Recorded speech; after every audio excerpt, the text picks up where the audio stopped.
Right. ఏంటి అంటే BRS వాళ్ళు పిలిస్తే ఎళ్ళరా? ఇప్పుడు కాంగ్రెస్ ఇప్పుడు ఖైరతాబాద్‌కు బీఆర్ఎస్ వాళ్ళు పిలిచారనుకోండి. అప్పుడు ఏంటి పరిస్థితి? ఆలోచిస్తాను. ఆ! అదే కాంగ్రెస్ వాళ్ళు పిలిస్తే వెళ్ళిపోతాను. వెంటనే రెమ్యునరేషన్ లేదు నువ్వు వచ్చేసేయి అంటే వెళ్ళిపోతాను. ఓకే. ఆ! అంటే రెమ్యునరేషన్ లేకుండా ఏం అదే పిలవరులెండి. మాట వరుసకి అంటున్నాను. లేదు, వెళ్ళిపోతాను. ఓకే. ఎందుకంత అభిమానం మీకు కాంగ్రెస్ అంటే? అభిమానం అంటే పెళ్ళయ్యాక నాకు ఇల్లు లేదు. హ్మ్. పెళ్ళికి ముందు తినడానికి మాకు తిండి లేదు. ఓకే. అండ్ స్టిల్ ఇప్పుడు గూడా నేను కాంగ్రెస్ ప్రభుత్వంలోనే నాకు పేరొచ్చింది. ఓకే. సో, ఇవి 3 రీజన్స్ చెప్పుకోవచ్చు. ఓకే. నాకు ఇల్లు లేనప్పుడు మల్లు రవి సార్ అప్పుడు 2018, 19, 20లో ఉన్నారు ఫామ్‌లో. So, Mallu Ravi sir through విలేజ్‌లో ఇల్లొచ్చింది. అప్పుడు మాకు ఇల్లు లేదు. అచ్చా! నాకు ఇల్లు లేదు. ఓకే. ఆ టైంలో నాకు గవర్నమెంట్ ఇందిరమ్మ ఇల్లొచ్చింది. హ్మ్. అండ్ ఇప్పుడు పేరు నవీన్ యాదవ్ అన్న త్రూ వచ్చింది. హ్మ్. అండ్ అప్పుడు పేరెంట్స్ లేనప్పుడు అప్పుడు బాగా స్ట్రగుల్‌లో ఉన్నాము. అండ్ అప్పుడు గూడా వాళ్ళ త్రూ కిషన్ రెడ్డి, రుక్మారెడ్డి హ్మ్. రుక్మారెడ్డి తాతయ్య అని ఉంటాడు. సో, అచ్చా! ఆయన ఆధ్వర్యంలో మేము హెల్ప్ పొందాం గాబట్టి కృతజ్ఞత ఉండాలి జై కదా! కాంగ్రెస్. జై ఆయ్ కాంగ్రెస్. అయితే మీది ఏ నియోజకవర్గం? జడ్చర్ల. సో, నెక్స్ట్ జడ్చర్ల పోటీ చేస్తున్నారా? లేదు, లేదు. అది కూడా టాక్ వచ్చింది. ఎలక్షన్ లేదు, రంగంలోకి దిగుతుంది ఇక లేదు, ఎమ్మెల్యే. లేదు. ఆ! కష్టపడతాను.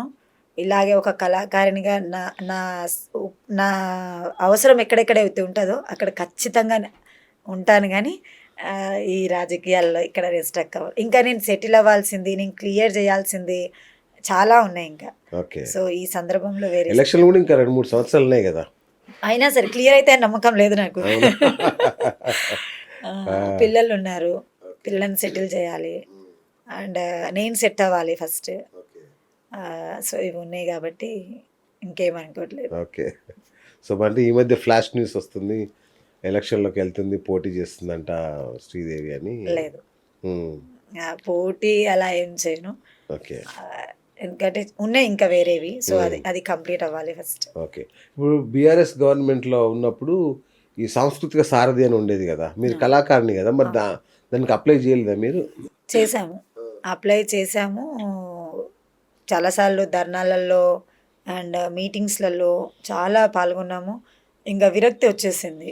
అంటే అదా కోపం మీకు. ఆ! ఒక ఈవెంట్ చేస్తే మాకు రూ. 1000 పేమెంట్ ఇస్తారు. సో, ఆ! రూ. 1000లో 500, 600 ఖర్చు బట్టి మేము తిరిగినవి, చేసినవి చాలా ఉన్నాయి. అవునా? అంత చేసినంక గూడా మమ్మల్ని ఎక్కడ గుర్తింపు లేదు. అండ్ ఎక్కడ ఏది లేదు. హ్మ్. వాళ్ళకి కన్వీనియంట్‌గా ఉన్న వాళ్ళకే జాబ్స్ వచ్చాయి. And okay. సెకండ్ విడతలో రీసెంట్‌లీ కూడా జాబ్స్ వచ్చినప్పుడు ఆ! వాళ్ళకి కన్వీనియంట్‌గా ఉన్న వాళ్ళకే జాబ్స్ సరే, నా విషయం పక్కన పెడితే నాకంటే సీనియర్‌లు చాలా మంది ఉన్నారు. అన్నయ్య వాళ్ళు ఓకే. ఉన్నారు, ఆ! అక్క వాళ్ళు ఆ! ఉన్నారు.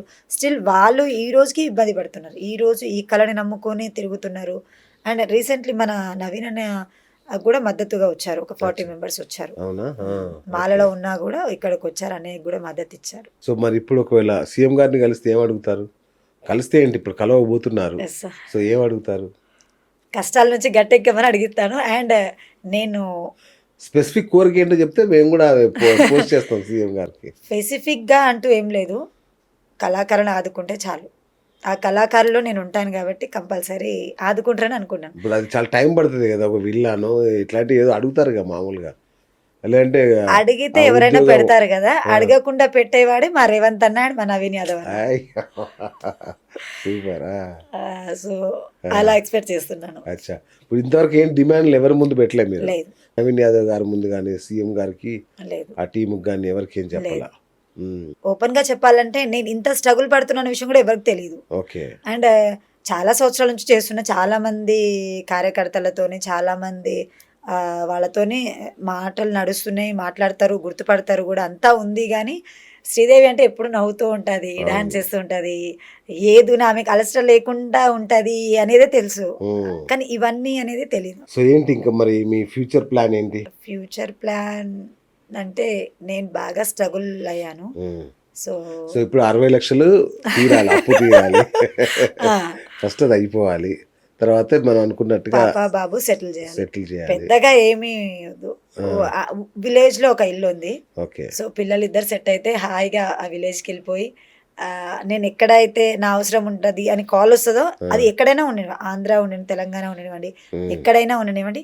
అక్కడికి వెళ్తాను, నా వర్క్ నేను ఖచ్చితంగా చేస్తాను. ఎందుకంటే పిల్లలు కూడా పెద్దగా అయిపోయారు. సో అవును. ఇప్పుడు ఇంకా నాకు ఇప్పుడు ఏ టెన్షన్ రిస్ట్రిక్షన్స్ లేదు. లేవు. అవును. ఉన్నదల్లా ఒక ఫైనాన్షియల్ ప్రాబ్లమే. సో అదొక్కటి క్లియర్ అయిపోతే ఫ్రీ బర్డ్. అమెరికా నుంచి కాల్స్ ఏం రాలే ఇంకా? వచ్చాయి. ఎన్ఆర్ఐ కాల్స్ వచ్చినాయి. వచ్చాయి. ఏమన్నా వచ్చాయి. రమ్మన్నారా? రమ్మన్నారు కాదని కంగ్రాట్స్ చెప్పారు. ఓకే. ఆహ్, క పిలుస్తారు ఇక తానా, నాట, ఆట. తానా వాళ్ళకి మేము ప్రాజెక్ట్ కూడా చేసి పంపించడం జరిగింది. అంటే ఓహ్! పెళ్ళిళ్ళల్లో అత్తని వియ్యంపులు వాళ్ళు ఎలా సతాయిస్తారు అండ్ పెళ్లి కొడుకుని ఎలా సతాయిస్తారు అనే కాన్సెప్ట్ మేము ఇచ్చాం. పాటలు పాడొచ్చా మీకు? పాటలు పాడతారా? నాకు రాదు. Only acting are song, dance అంతే. మా అమ్మ అంటే స్నేహలత అమ్మ త్రూ ఇచ్చాము తానా వాళ్ళకి. ఇంకో 20 డేస్ 1 మంత్ అయితే మేము మలేసియా వెళ్తాము అని అనంగా అమ్మగారు కాలం చేశారు. అయ్యో! అవునా? చనిపోయారు. 2 ఇయర్స్ అవుతుంది. ఒకవేళ తను ఉండుంటే ఇప్పుడు తాతయ్య గురించి నేను ఎంత ప్రౌడ్‌గా చెప్పుకుంటానో అమ్మ గురించి కూడా అంతే ప్రౌడ్‌గా చెప్పుకుంటాను. ఎందుకంటే ఆహ్, కొంతమంది నాతో పాటు ఉండడం వల్లనో లేకపోతే నేను వాళ్ళ దగ్గర ఉండడం వల్ల కొన్ని నా డ్రెస్సింగ్స్ గానివ్వండి, కొన్ని నా సేవింగ్స్ కానివ్వండి, కొన్ని నేను పడే జాగ్రత్తలు గానివ్వండి, ఓకే. వెళ్ళినప్పుడు వచ్చే ఇబ్బందులు కూడా వాళ్ళు ముందే నాకు గైడెన్స్ ఇస్తూ ఉండేవాళ్ళు. అచ్చచ్చ! ఓకే. ఇలా ఉండాలి, ఇలా చేయాలి, ఇలాగే ఉండాలి. సరే ఈరోజు కాకపోతే రేపు, రేపుతే ఎల్లుండి అలా. పలాస ఐడియా ఉందా మీకు? శ్రీకాకుళం. శ్రీకాకుళం. సో ఆ! అక్కడి నుంచి కూడా పలాసలో ఒకసారి నేను మా స్నేహితులతో అమ్మతో వెళ్ళాను. వైజాగ్, పలాస అక్కడ ఉన్నామన్నమాట ఒక 3, 4 డేస్. సన్మానం చేయడానికి అక్కడికి పిలిచారు మమ్మల్ని. బా!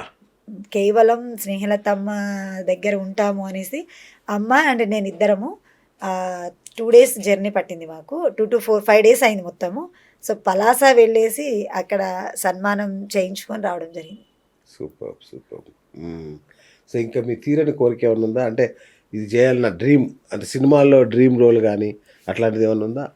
అవకాశాలు రావాలి అనుకుంటున్నాను. అది వస్తే ఖచ్చితంగా చేస్తాను. అండ్ ఇంకొకటి మెయిన్, పేరెంట్స్ లేక నేను ఎంత స్ట్రగుల్ పడ్డానో నేను ఫేస్ చేశాను. అండ్ నా వంతుగా నా దగ్గర 10,000 ఉంటే 2,000 నేను సాయం చేస్తాను. అవునా?